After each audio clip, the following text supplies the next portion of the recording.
Ya les ha dado también la bienvenida a la presidenta de la asociación de Afibrobi, Eugenia Ramírez.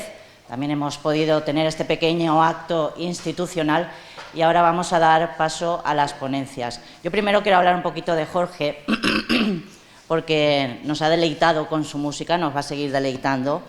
Jorge, para quien no lo conozca, es músico y es compositor, es de Villarrobledo, donde nació y donde comenzó su formación, y después la ha continuado por diferentes puntos del país con las mejores escuelas y los mejores maestros.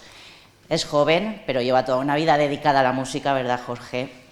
Y si algo distingue a Jorge Santiago, además de su maestría a las cuerdas de la guitarra, es su gran sensibilidad y el corazón que pone en todo lo que hace. Por no hablar de que cuando quiere cantar, también lo hace muy bien. Lo han podido comprobar y lo seguirán viendo durante toda la mañana. Muchas gracias, Jorge. Vamos a dar paso a la primera de las ponencias. Vamos a hablar, en concreto, Laura Guijarro Abadanes va a hablar de fibromialgia y síndrome de fatiga crónica desde el punto de vista rehabilitador. La doctora Laura Guijarro Abadanes es médico especialista en medicina física y rehabilitación, graduada en medicina por la Universidad Europea de Madrid. En el año 2015 hizo su residencia en el complejo hospitalario de Albacete entre el año 2016 y el 2020.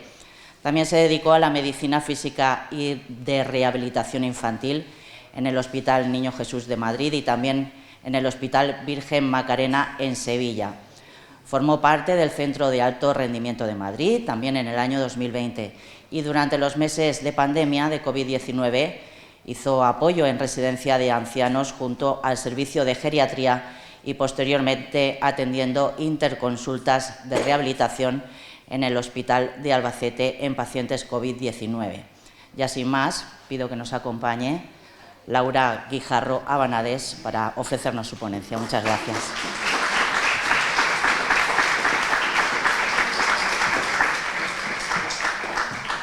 Lo primero, dar las gracias por darme la oportunidad de participar en estas jornadas de fibromialgia y síndrome de fatiga crónica.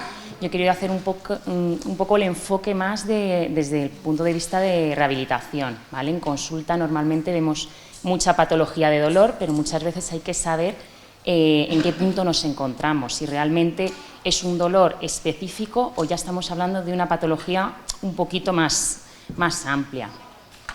Bueno, primero quiero hacer hincapié en las diferencias, porque la fibromialgia, el síndrome de fatiga crónica, no tiene nada que ver. ¿Está encendido? Vale, perfecto. ¿Se me escucha? Sí, está encendido. Está pulsado. Tiene que estar más cerca. Vale, perfecto. ¿Se me escucha? Vale. Bueno, pues nada, voy a explicar un poco las diferencias que existen entre la fibromialgia y el síndrome de fatiga crónica, porque no son exactamente lo mismo. Vale. Bueno, si nos centramos en la fibromialgia hay que decir que es una enfermedad que el principal síntoma es el dolor crónico generalizado, ¿vale? Sobre todo en el aparato locomotor, que se asocia a una exagerada hipersensibilidad en múltiples puntos específicos. Vale, pero no solo tiene el síntoma de dolor como síntoma principal, también encontramos otros síntomas como la fatiga persistente, el sueño no reparador, rigidez generalizada y síntomas ansioso-depresivos. Bueno, como ha dicho María Garrigues, también es una enfermedad que ya figura en el catálogo de enfermedades en la Organización Mundial de la Salud, en la OMS, desde 1992. A mí me parece poco tiempo, son solo 30 años en comparación con otras enfermedades, ¿vale? Entonces, bueno, ahí está, que ya está reconocida.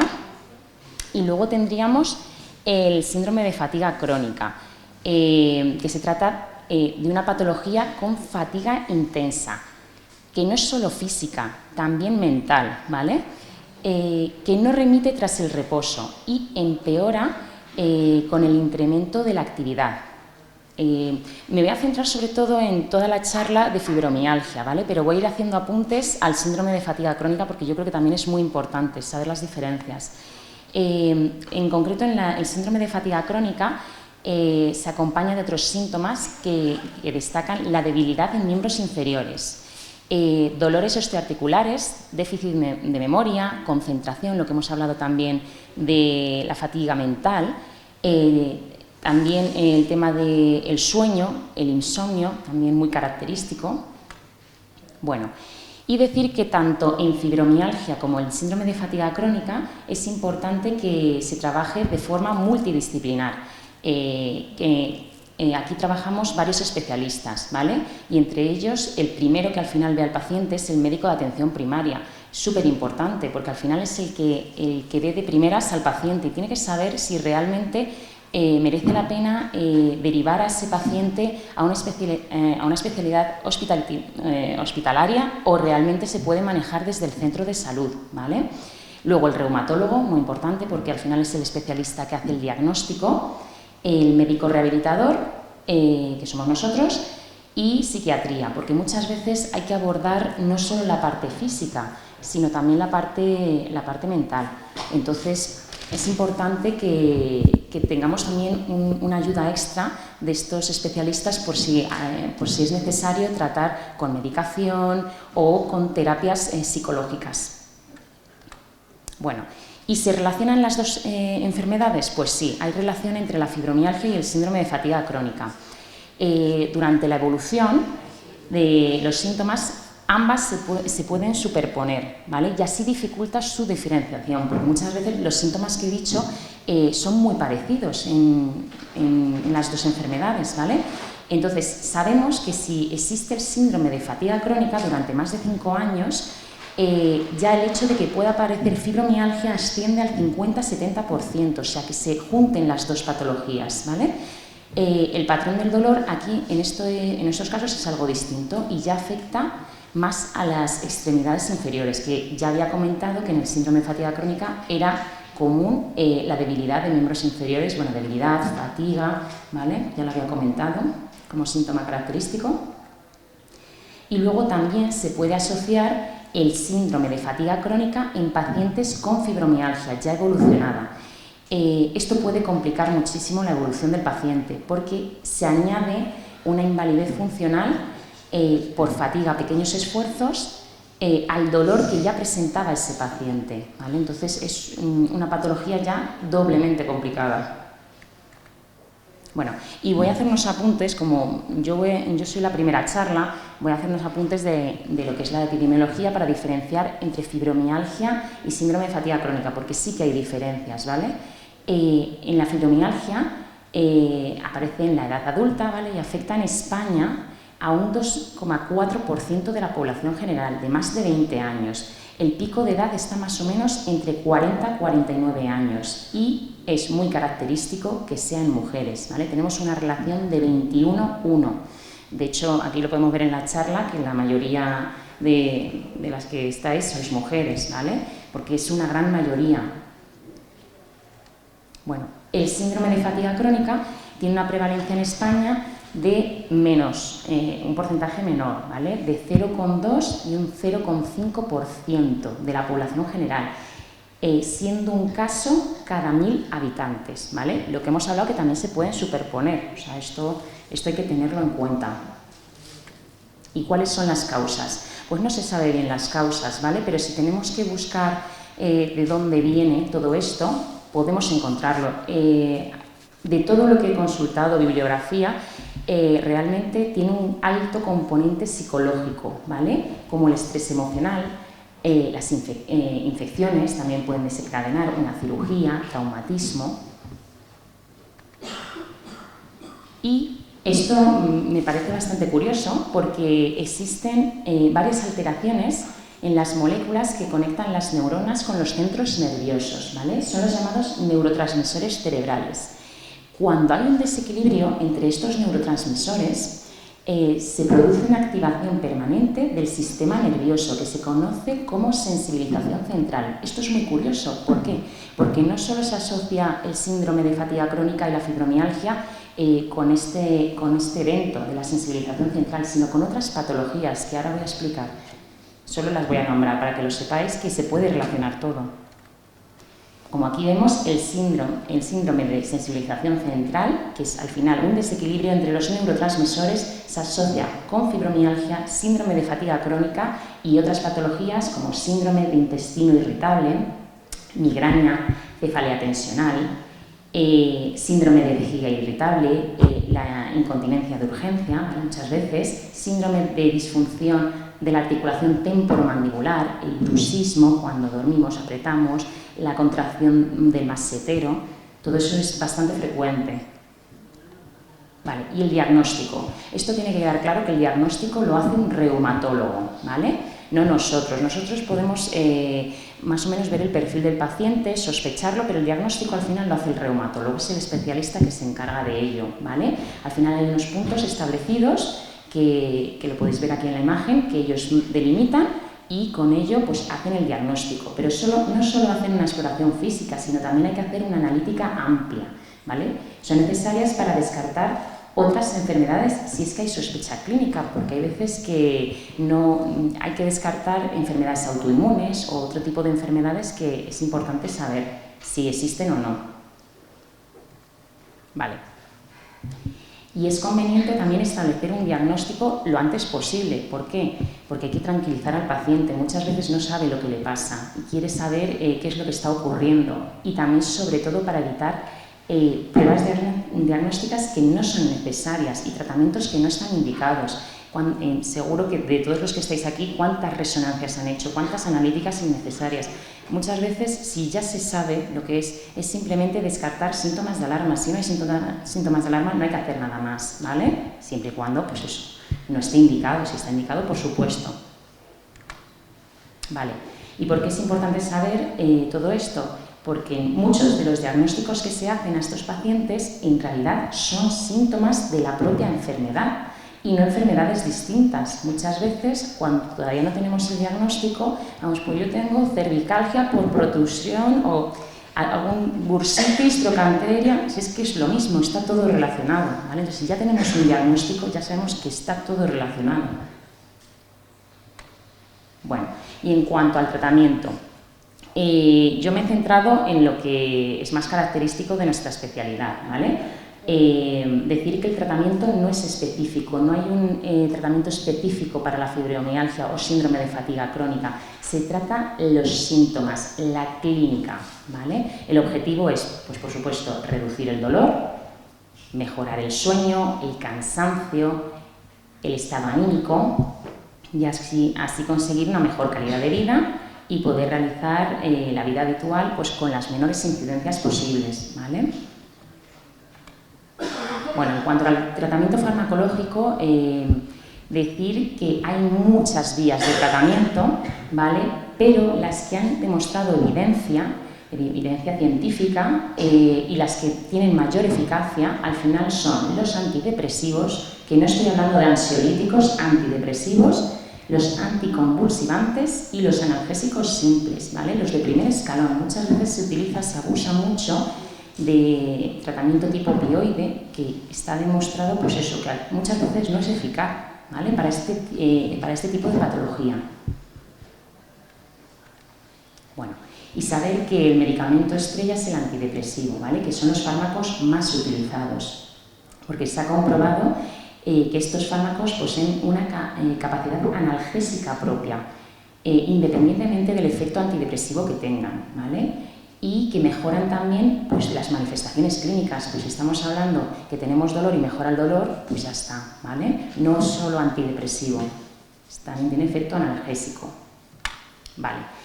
Y bueno, como voy a hablar de las cosas que sí se ha demostrado que tiene eficacia, también es importante saber qué no tiene eficacia, ¿vale? Porque al final muchas de las cosas que se utilizan no es que nos vayan a perjudicar, pero sabiendo que otras muchas sí que tienen eficacia, ¿por qué seguir utilizando día tras día cosas que sabemos ya que no tienen eficacia? ¿Vale? Yo las voy a nombrar y sobre todo voy a hacer hincapié en cosas que tenemos en el servicio de rehabilitación que en estos casos pues no estarían indicados, o sea, ya se ha demostrado que no hay eficacia, ¿vale? A largo plazo.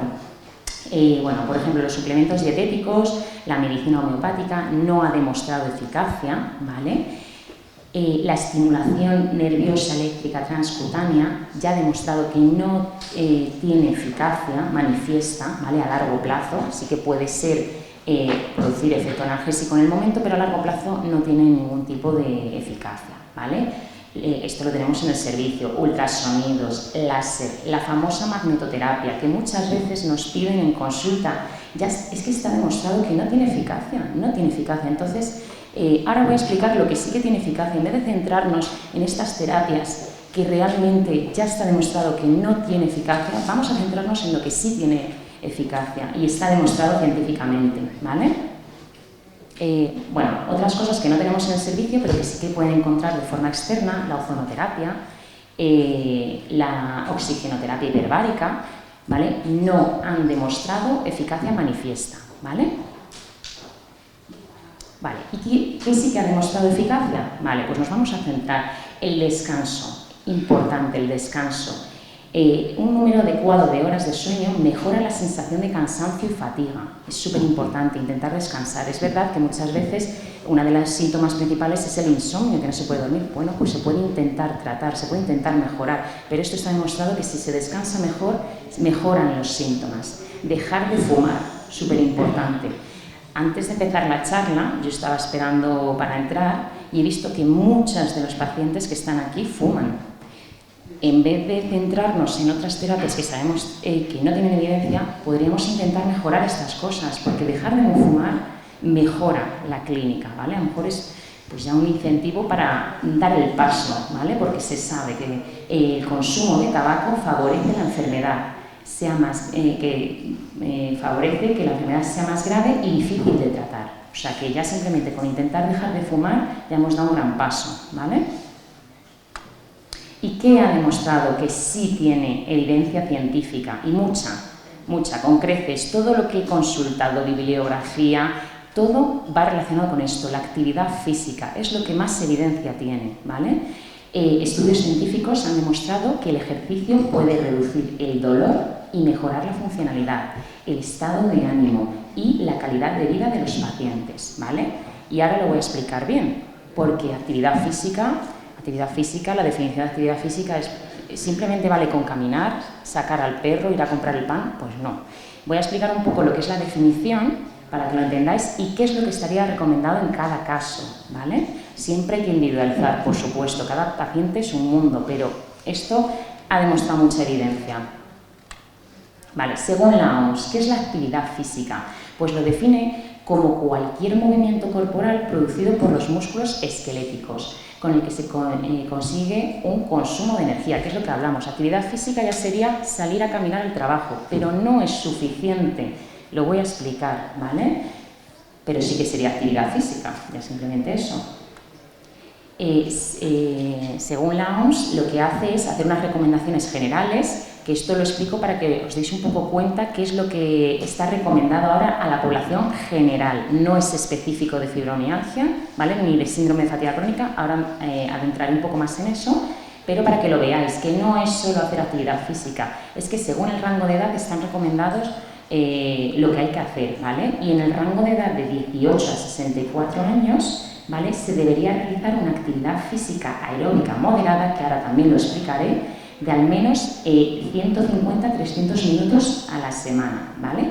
Que eso quiere, al final es más o menos, para que os hagáis una idea, entre 2 horas y media y 5 horas de actividad física aeróbica moderada, ¿vale? O intensa, de al menos 75-150 minutos a la semana, que más o menos sería pues como 1 hora, 2 horas y media, ¿vale?, a la semana. Pero aparte de la actividad física aeróbica, es súper importante la actividad de fuerza, el fortalecimiento, trabajarlo, ¿vale?, durante 2 o más veces a la semana. En este grupo de edad es lo que recomienda la OMS. ¿Y qué pasa con los pacientes de más de 64 años? Pues las mismas recomendaciones, lo único que cambia es que hay que aumentar el trabajo de fuerza, ¿vale? Ya está demostrado que con 2 no es suficiente, habría que trabajar 3 o más días a la semana el trabajo de fuerza, ¿vale? No os imaginéis a alguien levantando pesas en un gimnasio. Vamos a ver, el trabajo de fuerza está adaptado. Al final, en el día a día hacemos mucho más trabajo de fuerza. Por ejemplo, cuando vamos a hacer la compra, la bolsa que levantamos, eso ya estamos haciendo trabajo de fuerza. Si eso se entrena progresivo, ¿vale?, podemos encontrar resultados muy beneficiosos, ¿vale? Vale. Bueno, pues otra vez con el ejercicio sabemos que mejora la rigidez, la limitación de los movimientos y también puede mejorar la flexibilidad, fortalecer los músculos y mejorar el sueño. Yo aquí me he centrado mucho en lo de la OMS, que recomienda la actividad física aeróbica, el trabajo de fuerza, pero no olvidemos los estiramientos, el trabajo de flexibilidad, también muy importante para evitar rigideces, ¿vale? ¿Y qué se recomienda? ¿Qué es lo que se recomienda más enfocado en estas patologías? Pues sería el ejercicio aeróbico, ahora lo voy a explicar más de lleno, ¿vale? De bajo impacto, ¿vale? Importante, pues mira la foto que tenemos ahí, tipo piscina, aquagym, aquafitness, todo eso es bastante beneficioso. Bajo impacto, por ejemplo, también sería la bici, ¿vale? Cosas que correr, por ejemplo, no es lo más indicado en estos casos, ¿vale? Ejercicios de fortalecimiento, lo que hemos hablado, tanto en miembro superior como en miembro inferior. Y realizar pausas entre las repeticiones para así tener una buena tolerancia y evitar la fatiga, la sobrecarga, lo tan conocido que es lo que queremos evitar, ¿vale? Bueno, en cuanto al ejercicio aeróbico, sabemos que reduce la sensibilización del dolor, muy importante, ¿vale? Para pacientes, como en este caso, que tienen dolor musculoesquelético. ¿Por qué? Porque el hecho de hacer ejercicio aeróbico, como nos produce un efecto analgésico, muchas veces nos hace disminuir la toma de medicación, y eso es un paso muy importante, disminuir las pastillas por el hecho de haber empezado a hacer actividad física. Es un avance bastante importante, ¿vale? Porque así, pues eso podría conducir a una menor necesidad de medicamentos. Es que es algo muy beneficioso. Y ahora me voy a centrar en la fibromialgia. Luego haré un apunte al síndrome de fatiga crónica, porque es verdad que en este perfil de pacientes es más difícil establecer recomendaciones, porque depende mucho de la clínica del momento, ¿vale? Pero aún así también haré un apunte, ¿vale? Todo esto que voy a hablar ahora es de fibromialgia, ¿vale? En fibromialgia, ¿qué es lo que se recomienda? Una actividad física que debe incluir un programa de ejercicios de baja intensidad. Bueno, ahora lo veréis más adelante, de baja y moderada intensidad, ¿vale? Que aquí pone que se debe de trabajar de forma progresiva, incremental, 20-30 minutos de marcha diarios, que es lo que digo, que no es ir a dar un paseo, que hay que trabajar en una frecuencia cardíaca del 60-80% de la frecuencia cardíaca máxima. Ahora lo voy a explicar también, porque diréis, ¿y eso qué es? Pues ahora lo voy a explicar, porque no es dar un paseo, es tener un reloj y saber a qué frecuencia cardíaca vamos. Todo esto individualizado, por supuesto, siempre y cuando pues, no haya patologías añadidas, tal, pero hay que hacer las cosas un poco sabiendo lo que hacemos, ¿vale? Aparte de trabajar en estos ejercicios a baja, moderada intensidad, en este rango de porcentaje de la frecuencia cardíaca máxima, también es importante hacer los estiramientos y el trabajo de fuerza, ¿vale? Y voy a explicar cómo se calcula esto, ¿vale? Para que sepamos que sí, hay que trabajar en el 60-80% de la frecuencia cardíaca máxima, pero ¿eso cómo se calcula? Pues mirad, aquí he hecho un cuadrito donde veis que la población no deportista, para calcular en hombres, sería la frecuencia cardíaca máxima sería 220 menos la edad, ¿vale? Muy fácil de calcular. Y en mujeres cambia y sería 226 menos la edad. Entonces, si tenemos que ir a una intensidad leve, moderada, entre el 60-80%, vemos que estamos ahí, ¿vale? Entonces, sería calcular la frecuencia cardíaca máxima y de ahí sacar los porcentajes, ¿vale? Yo ahora os pongo una tablita, como sabía que la mayoría de público iba a ser femenino, mujeres, lo he calculado para que veáis un ejemplo en mujeres, ¿vale? Pero esto se puede calcular igual en hombres. Lo mismo es lo que calculando la frecuencia cardíaca máxima en hombres, ¿vale? Mirad aquí el cuadrito que he hecho, veis lo de baja intensidad, moderada intensidad, alta intensidad. Lo que no estaría indicado de ninguna manera, ¿vale? En este tipo de patologías sería el trabajo de alta intensidad, ¿vale? Porque produciría una fatiga extrema que al final nos provocaría dejar de hacer el ejercicio, que es lo que no queremos. Queremos una adherencia a ese ejercicio, ¿vale? Aquí tenemos la tablita en mujeres. Lo he hecho en mujeres, por eso, por lo que he dicho, que sería la mayoría. Lo he puesto por rangos de edad, ¿vale? 30, 40, 50 años. Vamos a ir al primero, 30 años, ¿vale? La frecuencia cardíaca máxima, ¿cómo se calcula? 226 menos la edad. Y de esa, de 196, habría que sacar el 60-80%. Entonces, ¿a qué frecuencia cardíaca tengo que ir para que realmente esté haciendo un trabajo aeróbico de intensidad leve moderada, lo que se recomienda para la fibromialgia? Pues entre 118 y 157 latidos por minuto. O sea, llevar una pulserita y ver que llegamos a eso, ¿vale? Insisto, siempre y cuando no haya patología añadida, de cardiología, lo que sea. Esto estamos hablando un poco en general, ¿vale? 40 años, ¿a qué frecuencia cardíaca tendríamos que ir? Entre 112 y 149, ¿vale? Sería lo recomendado, ahí, entre leve y moderada intensidad. 50 años, pues van bajando las frecuencias, ¿vale? Entre 106 y 141. 60 años, 100, 133. 70 años, pues vamos bajando cada vez más, 94 y 125. 80 años, pues ya 88 latidos por minuto a 117. Bueno, esto es cada uno ponérselo individualizado y ya está, saber qué es lo que hay que trabajar y siempre y cuando no haya ninguna patología cardiológica, lo que sea, añadida, ¿vale? Bueno, ¿qué queréis hacer? Haz una foto. Venga. A ver, esto es lo que digo, que hay que individualizarlo, por supuesto, pero es para que sepáis que no es dar un paseo al perro. Esto hay que ir andando con decisión, ¿vale? Andando o haciendo una actividad física, sea en aquagym, aquafitness, natación, ¿vale? Bueno, y es lo que he hablado, ya he ido dejando caer. El ejercicio es beneficioso para la población, especialmente cuando se hace un principio de individualización. Siempre hay que individualizar. Al final damos unas recomendaciones generales, ¿vale?, más enfocadas en fibromialgia, pero siempre hay que individualizar. Cada persona al final tiene sus patologías, sus cosas, y hay que individualizar, ¿vale? Pero sí, lo ideal sería que con lo que yo he dicho, el trabajo aeróbico de intensidad leve moderada, el trabajo de fuerza, los estiramientos, y encima individualizamos algo, ya sería lo ideal, porque así conseguiríamos una disminución de la sintomatología a esta enfermedad, asociada a esta enfermedad, y mejoraría la calidad de vida de los sujetos, ¿vale? En este caso los pacientes. Venga, y voy a hacer aquí un resumen de todas las cosas que nos podemos llevar de esta patología, ¿vale?, de la fibromialgia. Resumen, sí, es verdad que es mejor hacer algo de ejercicio que nada, está claro, pero si lo podemos hacer como yo lo he dicho, mucho mejor, ¿vale? Está claro que mejor que estar sentado en el sofá será sacar al perro, pero si podemos hacer un poquito el esfuerzo de llegar a esos niveles, ¿vale?, de los que he hablado, muchísimo mejor. Que los ejercicios dentro del agua de bajo impacto se recomiendan, aquafitness, aquagym, natación, todo eso se recomienda, ¿vale?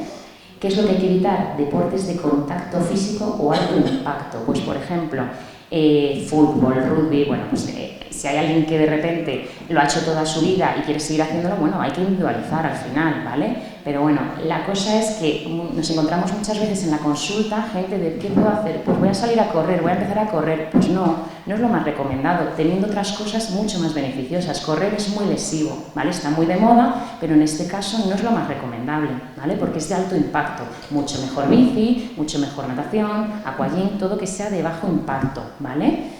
El ejercicio físico moderado no representa ningún riesgo en pacientes de fibromialgia. Lo mismo, poniendo siempre y cuando no haya patología asociada. No hay ningún riesgo, no pasa nada, ¿vale? Está demostrado que es beneficioso, ¿vale?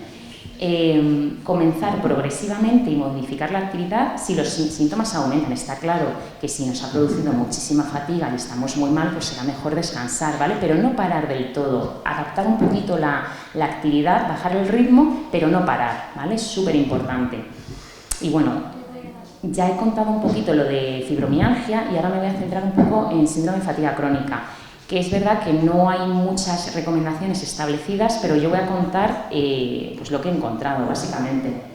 En el caso de síndrome de fatiga crónica, el entrenamiento gradual que se recomienda en fibromialgia aquí no es aconsejable, ¿vale? Es preferible hacer algo de baja intensidad ¿vale? En vez de lo que hablábamos de intensidad leve, moderada, es mejor hacer algo de baja intensidad, pero regular, que sea continuo, que no paremos, ¿vale? Se deberá realizar el reposo pues cuando se requiera. Si el cuerpo no nos deja ya seguir, pues tendremos que parar, ¿vale? Pero nunca de forma radical, ¿vale? Siempre hay que mantener cierto grado de actividad física, sobre todo de estiramientos, ejercicio suave. ¿Por qué? Porque hay que evitar la atrofia. Por todos los medios hay que evitar que haya atrofia y así aumentar la flexibilidad, ¿vale? Bueno, y el resumen de todo lo que yo he encontrado de bibliografía, de evidencia científica, es que juntando el tratamiento farmacológico adecuado, que es lo que hemos hablado, antidepresivos, analgesia de primer escalón y los anticonvulsivantes en esa línea, más el ejercicio físico aeróbico, que es lo que hemos hablado en fibromialgia, que tiene que ser un ejercicio de intensidad leve moderada, de 60-80% de la frecuencia cardíaca máxima, ¿vale? Sumado a el trabajo de fuerza, que debería estar entre 2 más veces a la semana, más los estiramientos, ¿vale? Y esto no me he metido, pero también es muy importante, ¿vale? Las terapias psicológicas, también importantes. Estos 3 modos que estoy diciendo de tratamientos es lo que nos deberíamos enfocar, ¿vale? Y ahora yo quiero dar un punto de vista más enfocado a nuestra especialidad de rehabilitación, porque al final lo que vamos viendo en la consulta pues muchas veces es dolor crónico que tampoco sabemos 100% si es algo específico, si es algo generalizado, y voy a hablar un poco desde nuestra experiencia. Se hizo un estudio que relacionaba la actividad física con la percepción del dolor en pacientes que se habían atendido en el servicio de rehabilitación.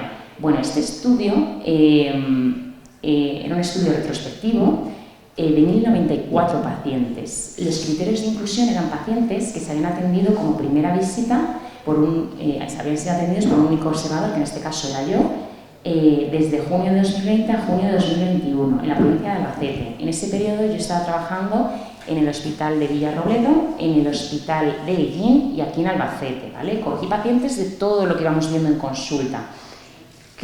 ¿Cuáles fueron los criterios de exclusión en este caso? Pues los pacientes menores de 15 años, para que no nos falsearan los resultados, ¿vale? Porque al final los niños es totalmente diferente, ¿vale? Niños, adolescentes, entonces se sacaron esos pacientes, ¿vale?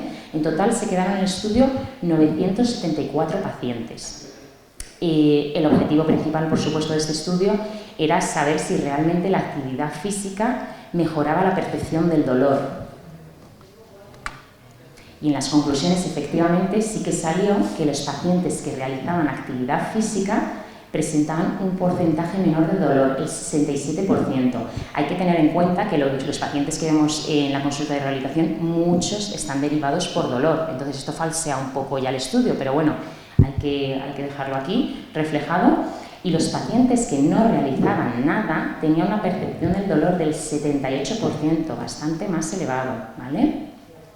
La media de edad de los pacientes que tenían dolor, que eran derivados a rehabilitación, quitando los menores de 15 años, era de 57 años, algo más elevado de lo que he hablado al principio, que la edad media era entre 40 y 49 años, algo más elevado aquí, pero bueno, también bastante relacionado, ¿vale?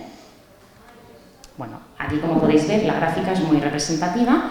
Los pacientes que no hacían actividad física tenían una percepción del dolor del 78% frente a los que sí realizaban actividad física de un 67%. Bueno, otra de las conclusiones que se sacó es que la percepción del dolor era mayor en mujeres, un 76% frente al grupo de hombres que tenían una percepción del dolor del 66%. Esto también se relaciona con lo que he hablado de las patologías de fibromialgia y síndrome de fatiga crónica. Al final, el porcentaje hombres-mujeres es mayor en mujeres, ¿vale? Era 21-1, una relación de 21-1, mucha diferencia, ¿vale?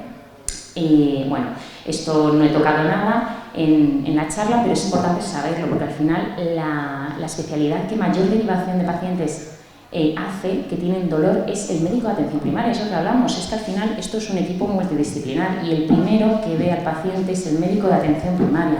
Entonces, al final, el médico de atención primaria tiene que hacer un trabajo de saber hasta cuándo se puede tratar en el centro de salud y cuándo ya no.